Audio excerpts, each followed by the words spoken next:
A Morgan County judge has denied immunity to the former Decatur police officer who shot and killed Stephen Perkins while on duty in September of 2023. The ruling means Mac Marquette, who claims self-defense, is set to go on trial for murder.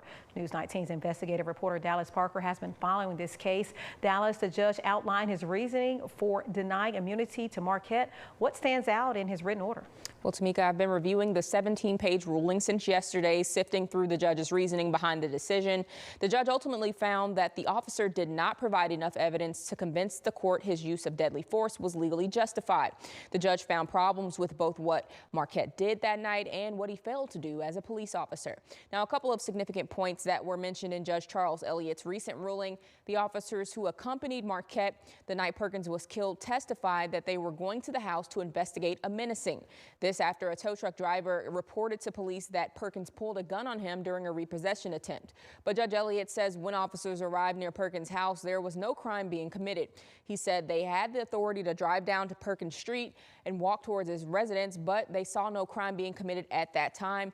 And an Aaliyah investigator testified they did nothing to further a menacing investigation.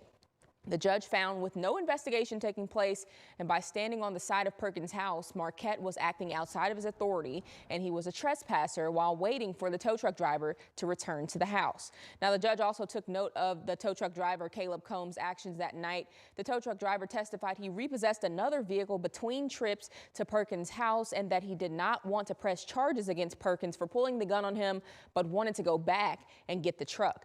Now, after being shot, Perkins fell to the ground near his driveway, and the judge's opinion goes on to say that Combs had remained in his truck during the shooting. The second breach of the peace did not deter Combs. After the shooting, he crawled back under Perkins' vehicle, disengaged the transmission, and then got back into his tow truck and drove off with Perkins' truck. Perkins later died due to his injuries.